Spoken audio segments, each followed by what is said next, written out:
साथियों नमस्कार, मैं दिनेश मेहर। और जैसा साथियों राजस्थान की संपूर्ण प्रतियोगी परीक्षा को ध्यान रखते हुए राजस्थान हिस्ट्री के हम लगातार वीडियो अपलोड कर रहे हैं। राजस्थान हिस्ट्री के साथ कला संस्कृति के भी वीडियो अपलोड करना प्रारंभ कर दिया है। राजस्थान की कला संस्कृति में ध्यान रखना साथियों, राजस्थान के प्रमुख लोक देवता चल रहे थे और लोक देवता में ध्यान रखना जैसे बाबा रामदेव जी, बाबूजी राठौड़ का हमने बारीकी से अध्ययन किया। उसी कड़ी को साथियों आगे बढ़ाते हुए आज हम राजस्थान के प्रमुख पंचपीरों में जैसे गोगाजी महाराज है, उसके बाद जैसे मेहाजी मंगलिया है, उसके बाद हड़ूजी साकला का बारीकी से अध्ययन करेंगे। देखो साथियों, राजस्थान का जो टॉपिक चल रहा था अपना कला संस्कृति का जो चल रहा था, राजस्थान के प्रमुख लोक देवता, राजस्थान के प्रमुख लोक देवता, प्रमुख लोक देवता। अब लोक देवता का मैंने आपको बारीकी से बता दिया कि लोक देवता किसे कहते हैं, लोक संत किसे कहते हैं। उसके बाद साथियों हम जब राजस्थान के पंचपीरों में हम बात की थी तो मैंने आपको याद रखने की ट्रिक बताई थी गोपा मेहर।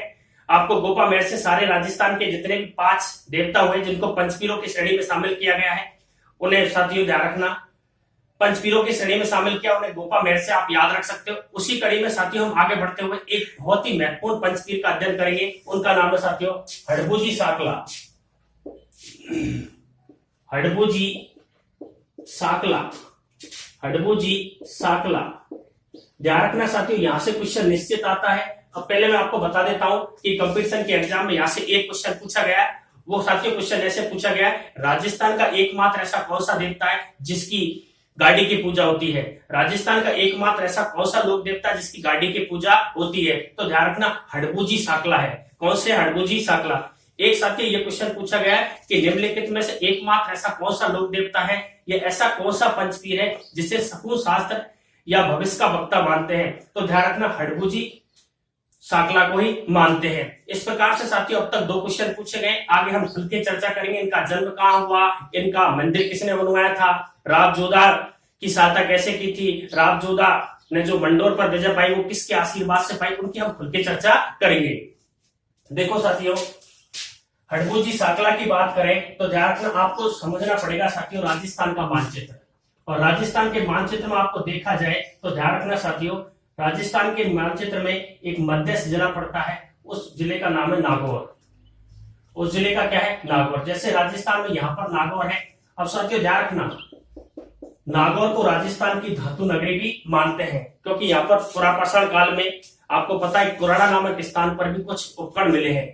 तो ध्यान रखने की योग बात है, बात कर रहे हैं हड़बूजी साकला की बात कर रहे हैं जिनको राजस्थान के पंचपीरों की श्रेणी में रखा जाता है। इनका जन्म ध्यान रखना नागौर में हुआ। अब ध्यान रखना नागौर के कौन से जन्म की बात कर रहे हैं, उनके जन्म की, और इनका जन्म हुआ है नागौर के भूडोल गांव में।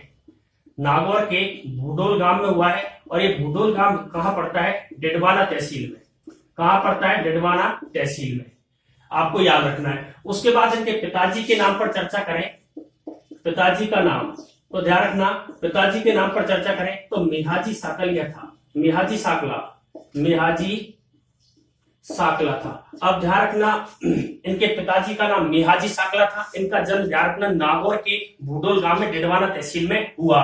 उसके बाद साथियों इसके उपनामों पर चर्चा करें। उपनाम, तो आपको पता है इसके उपनाम ध्यान रखना, एक तो इसे शकुन, शकुन शास्त्र का ज्ञाता मानते हैं। शकुन शास्त्र का ज्ञाता, ये इंपॉर्टेंट है, ध्यान रखना शकुन शास्त्र का ज्ञाता किसे माना जाता है? हड़बूजी साकला को। उसके बाद ध्यान रखना साथियों इसे योगी पुरुष, योगी पुरुष या सन्यासी पुरुष, सन्यासी पुरुष, या ध्यान रखना इसे हम कह सकते हैं चमत्कारी पुरुष, चमत्कारी पुरुष, या हम इसे कह सकते हैं भविष्य का वक्ता, भविष्य का वक्ता। इन्हें कई उपनामों से जाना जाता है। देखो साथियों, जैसे हड़बूजी साकला की बात चल रही है, हड़बूजी साकला के कई उपनाम थे जैसे शकुन शास्त्र का ज्ञाता, उसके बाद इन्हें योगी पुरुष, सन्यासी पुरुष, चमत्कारी पुरुष, उसके बाद इन्हें भविष्य का वक्ता भी के नाम से भी पुकारा जाता था। हड़बूजी साकला का जन्म नागौर के भूडोल गांव में हुआ है। ध्यान रखने की बात है, इनके पिताजी का नाम मेहाजी साकलिया था। अब साथियों हम बात कर रहे हैं हड़बूजी साकला, तो ध्यान रखना हड़बूजी साकला, ध्यान रखना किसके, ये हड़बूजी साकला की बात करें तो ध्यान रखना इनके गुरु का नाम क्या था? गुरु का नाम, अगर गुरु का नाम पूछे आपसे ध्यान रखने की योग बात, अगर गुरु का नाम पूछे तो बालीनाथ है। क्या है? बालीनाथ। अब आप कहोगे साहब बालीनाथ तो बाबा रामदेव के गुरु का नाम भी था। बिल्कुल बात सही है, क्योंकि बाबा रामदेव और हडभुजी साकला के बीच ये दोनों मौसेरे भाई थे। तो ध्यान रखना, ये क्या थे? रामदेव जी के मौसेरे भाई थे। मौसेरे क्या थे? भाई। अब आपको समझना है कि बाबा रामदेव जी के गुरु का भी नाम क्या था? बालीनाथ था। तो ध्यान रखना, हडभुजी साकला के गुरु का भी नाम क्या था? बालीनाथ था। इन दोनों के बीच में रिश्ता मौसेरे भाई का था। अब साथियों आगे बढ़ते हैं। तो हडभुजी की ध्यान रखना, इनका जो भान है वो ध्यान रखना सिहार है। भान क्या है? सिहार। ये आपको आ सकता है। और हडभुजी की ध्यान रखना किसकी पूजा होती है? तो ध्यान रखना इनकी बैलगाड़ी की पूजा होती है। बैलगाड़ी की पूजा होती है। बैलगाड़ी की क्या होती है साथियों? पूजा। ये आपको याद रखना है। हडभुजी साकला के किसकी पूजा होती है? बैलगाड़ी की पूजा होती है। अब आपके दिमाग में क्वेश्चन आ रहा होगा कि बैलगाड़ी की पूजा क्यों होती है? क्योंकि साथियों हडभुजी साकला थे, वो आपको पता गांव की सेवा करते थे। और वो कैसी गांव की सेवा करते थे? जो अपंग है, ऐसा है, अपंग ऐसा गांव की लिए हरा चारा लाते थे। और वो किसके माध्यम से लाते थे? अपनी बैलगाड़ी के माध्यम से लाते थे और इनको साथियों खिलाते थे। क्वेश्चन आता है कि एकमात्र ऐसा कौन सा लोक देवता था या पंचपीर था जो गरीब मतलब अपंग गाय ऐसा गांव की सेवा करता था, उन्हें चारा खिलाता था? तो ध्यान रखना हडभुजी साकला थे। और हडभुजी साकला की किसकी पूजा होती है? बैलगाड़ी की पूजा होती है। इनका जो वाहन था वो सियार था। ध्यान रखना इनके पिताजी का नाम निहाजी साकलिया था। उसके बाद इनका जन्म भूडोल गांव नागौर में हुआ है। और नागौर कहां, भूडोल गांव कहां पड़ता है? डिडवाना तहसील में। उसके बाद ध्यान रखना इनके गुरु का नाम बालीनाथ था। और बाबा रामदेव जी और इनके बीच में जो रिश्ता था वो मौसेरे भाई का था। इस प्रकार से साथियों हम जब आगे बढ़ते हैं तो आगे हम चर्चा करते हैं हडभुजी साकला का जो ध्यान रखना, इनका जो मुख्य मंदिर है वो ध्यान रखना कहां पर है? बेंटी गांव जोधपुर में है। बेंटी गांव जोधपुर में है। ये क्वेश्चन आ सकता है, ध्यान रखना साथियों, राजस्थान पुलिस में कि हडभुजी साकला का मुख्य मंदिर कहां पर बना हुआ? बेंटी गांव जोधपुर में बना हुआ है। अब क्वेश्चन पुट अप होता है कि जो मुख्य मंदिर है, इनका जन्म तो नागौर के भूडोल गांव हुआ है, इनका जो मुख्य मंदिर है बेंटी गांव जोधपुर में बना हुआ। अब साथियों ध्यान रखना, इस मंदिर का जो निर्माण करवाया था वो अजीत सिंह ने करवाया था। किसने करवाया था? अजीत सिंह ने। किसने करवाया? अजीत सिंह ने। अब आपको ध्यान रखना अजीत सिंह का संबंध भी कहां से? जोधपुर से। ये आपको याद रखना है। बात आ रही है 1721 के आसपास की बात चल रही है। संदर्भ तिथि कोई इंपोर्टेंट नहीं है। आपको इतना याद रखना है कि हडभुजी साकला का जो मंदिर है बंगेटी गांव में, वो बनवाया किसने था? तो ध्यान रखने की योग बात है, अजीत सिंह ने बनवाया था। उसके बाद साथियों हम आगे की कड़ी में बढ़ते हैं। तो आपको याद रखना है हडभुजी साकला की बात करें, इन्हें पंचपीरों में शामिल किया जाता है। इनका जो जन्म हुआ नागौर के भूडोल गांव में हुआ। इन्हें सतलुज साध का ज्ञाता भी माना जाता है। इनकी बैलगाड़ी की पूजा होती है। इनके गुरु का नाम बालीनाथ था। अब साथियों हम आगे चर्चा करते हैं।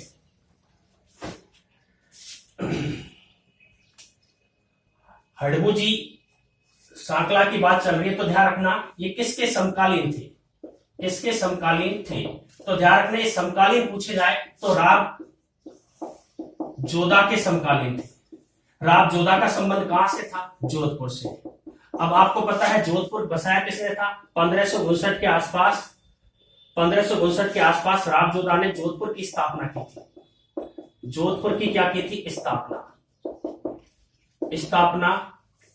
स्थापना की। अब देखो क्वेश्चन ऐसे आता है कि निम्नलिखित में से एकमात्र ऐसा कौन सा पंचपीर था जो राव जोधा के समकालीन था? तो राव जोधा के समकालीन ध्यान रखना एक ही पंचपीर था, उसका नाम था हडभुजी साकला। अब ध्यान रखना जोधपुर की स्थापना राव जोधा ने की। और आपको एक स्टोरी याद रखनी है कि राव जोधा ने जो जोधपुर की स्थापना की थी, आपको पता है राव जोधा ने मंडोर को भी जीता था। मंडोर को जो जीता था वो किसके आशीर्वाद से जीता था? हडभुजी साकला के आशीर्वाद से जीता था। उसके बाद जोधपुर की स्थापना या मेहरानगढ़ दुर्ग की जो नींव रखी थी वो बीकानेर की करणी माता के आशीर्वाद से किसने रखी थी? राव जोधा ने रखी थी। यह आपको थोड़ा सा साथियों याद रखना है।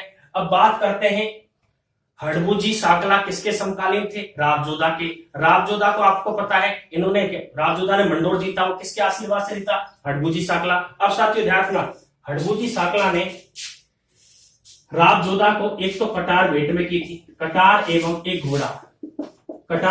घोड़ा, यह आपको याद रखना है। क्वेश्चन ऐसे आएगा कि राव जोधा को कटार में घोड़ा किस पंचतीर ने सौंपे थे, तो हड़बूजी साकला ने सौंपे थे। उसके बाद राव जोधा ने ध्यान रखें इनको बेंगटी गांव क्या दे दिया था, उपहार में दे दिया। बेंगटी गांव क्या दे दिया, उपहार में। और इसको ध्यान रखना एक बैलगाड़ी भी उपहार में दी गई थी, बैलगाड़ी भी क्या दी गई थी, उपहार में दी गई थी। क्वेश्चन आता है कि बेंगटी गांव जोधपुर का तथा बैलगाड़ी उपहार में किसने दी थी, तो राव जोधा ने दी थी। किसको दी थी, हड़बूजी साकला को। उसके बाद ध्यान रखना साथियों, इनकी बात करें तो ये ना जो ऐसा माना जाता है हड़बूजी साकला ने जो समाधि ली थी, जीवित इन्होंने समाधि ली थी, तो जब समाधि ली थी वो बेंगटी गांव जोधपुर में ली थी। बंगेटी गांव जोधपुर में क्या इन्होंने क्या ली थी, समाधि। ये आपको याद रखना है। अब साथियों बाबा रामदेव जी ने भी जीवित समाधि ली थी रुनेचा में। और ध्यान रखना उसके 8वें दिन के बाद हड़बूजी साकला ने भी क्या जीवित समाधि ली थी। वो ऐसा माना जाता है कि बेंगटी गांव जोधपुर में ली थी। उसके बाद साथियों ऐसा माना जाता है कि रामदेव जी, आपको याद रखना रामदेव जी ने जब जीवित समाधि ली थी, तो आपको पता है समाधि ले ली थी, तो ऐसा माना जाता है कि हड़बूजी साकला को रामदेव जी ने दर्शन दिए थे। ध्यान से सुनने की योग बात है कि बाबा रामदेव जी ने जब समाधि ली थी, जीवित समाधि, रामदेव जाके रुनेचा गांव में ली थी, तो ध्यान रखना उन्होंने क्या हड़बूजी साकला को क्या दिए, दर्शन। अब दर्शन दिए तो आपको पता है इन्होंने एक तो रतन कटोरा और एक सोहन चूटिया उपहार में दिए। क्या दिए, उपहार में।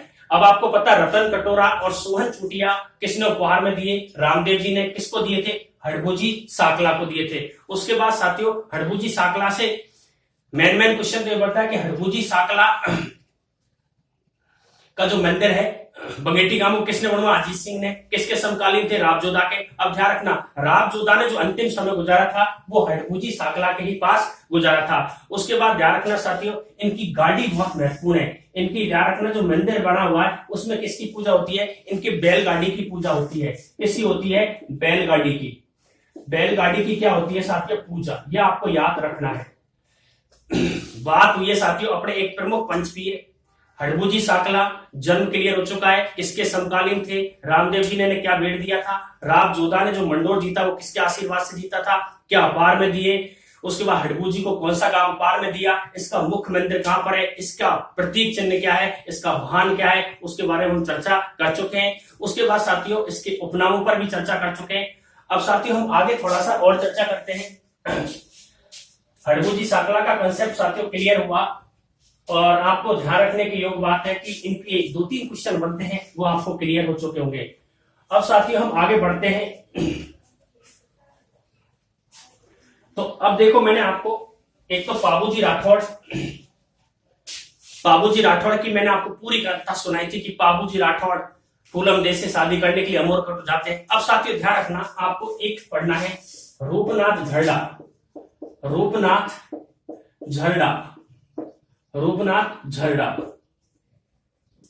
झरडा। ये एक तरह से लोक देवता ही हुए थे। अब मैं साथियों इसलिए बता रहा हूं क्योंकि पाबूजी राठौड़ अपन पढ़ चुके हैं, थोड़ा सा यहां पर समझना है। अब साथियों रूपनाथ झरडा ध्यान रखना बूढ़ो जी के पुत्र थे। अब आप कहोगे साहब ये बूढ़ो जी कौन थे, तो रामदेव जी के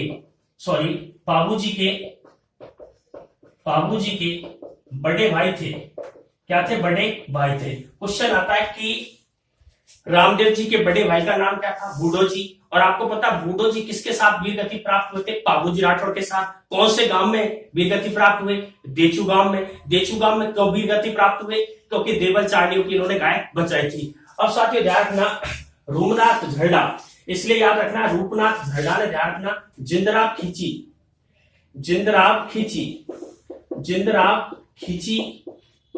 की क्या की थी, मृत्यु। इसलिए आपको याद कौन रखना है, रूपनाथ झरडा ध्यान रखना बूढ़ो जी के पुत्र थे। और ध्यान रखना इन्होंने अपने पिताजी बूढ़ो जी का बदला लेने के लिए जिंदराव खींची को क्या किया था, मृत्यु के घाट उतारा था। अब ध्यान रखना रूपनाथ झरडा का जो मंदिर बने हुए हैं, मंदिर बने हुए हैं वो ध्यान रखना दो जगह बने हुए हैं। एक तो ध्यान रखना कोलूमंड जोधपुर में बना हुआ है, जोधपुर बना हुआ। एक ध्यान रखना शंभूधड़ा बीकानेर, शंभूधड़ा नौका बीकानेर में बना हुआ है। अब साथियों आपको याद कैसे रखना है, रोमनाथ झरडा की बात चल रही है। ये ध्यान रखना एक प्रसिद्ध लोक देवता के रूप में प्रसिद्ध हुए थे। इन्होंने ध्यान रखना जिंद्राव खींची को मृत्यु के घाट उतारा था और अपने चाचा और अपने पिताजी का बदला लेने के लिए इन्होंने जिंद्राव खींची को क्या मृत्यु के घाट उतारा। इनके दो मुख्य मंदिर बने हुए, एक तो कोलमंड गांव जोधपुर बना हुआ है, एक ध्यान रखना शंभूधड़ा जो नौका बीकानेर पड़ता वहां पर भी इनका मंदिर बना हुआ है। इस प्रकार से आपको रूपनाथ झरडा को भी याद रखना है। रूपनाथ झरडा किसके पुत्र थे, बूढ़ो जी के पुत्र थे। इन्होंने किसकी मृत्यु की थी, जिंद्राव खींची की। और जिंद्राव खींची से आपको पता है किसका युद्ध हुआ था, बाबूजी राठौड़ और बूढ़ो जी ने दोनों ने युद्ध किया था। मैंने आपको खूब बताया था, चांदा डेमा हरमल की खूब चर्चा की थी। इस प्रकार से साथियों अगर आप कंसेप्ट को लेकर चलते हो तो कोई प्रॉब्लम नहीं आएगी। साथियों आज के लिए इतना ही, कल चर्चा करेंगे फिर दोबारा से एक पंचवीर की। जय शिक्षा।